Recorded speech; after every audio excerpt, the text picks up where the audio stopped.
Dá um alô aí. Hã?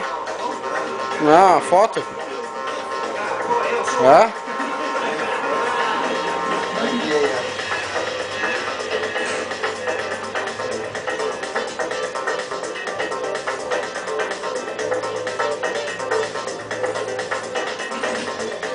Rosnato no seu habitat natural.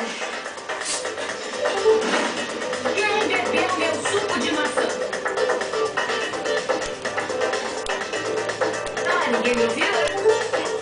Quem bebeu meu suco de maçã? Que louco? Eu coloquei um aviso enorme em vermelho. Um aviso enorme em vermelho dizendo não beba isso aqui. E não quis eu te perguntar. Não quis eu meu barulho.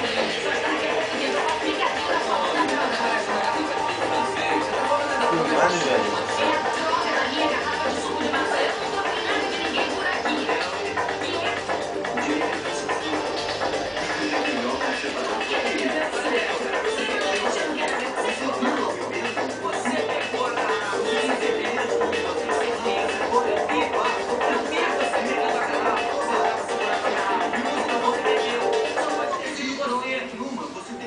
Vai negar. Diz que você bebeu. Diz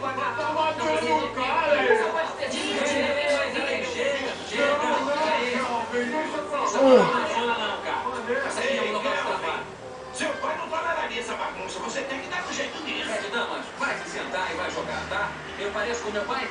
Sim. Aqui no nariz. DVD em CD?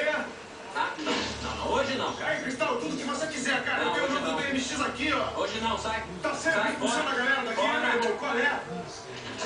Eu nunca mais vi esse mestre Perúndia. Ter bebido seu suco de maçã. Uma pequena possibilidade. Mas ninguém viu, você não viu. Então pergunta pra ele. Não dá certo, cara. Você tá do lado dele, parou. Eu não tô do lado dele. Não, pergunta pro cara. Se ele disser que sim, dá uma porrada nele. Se ele disser que não, então esquece. Vai. Pergunta. Você bebeu o meu suco de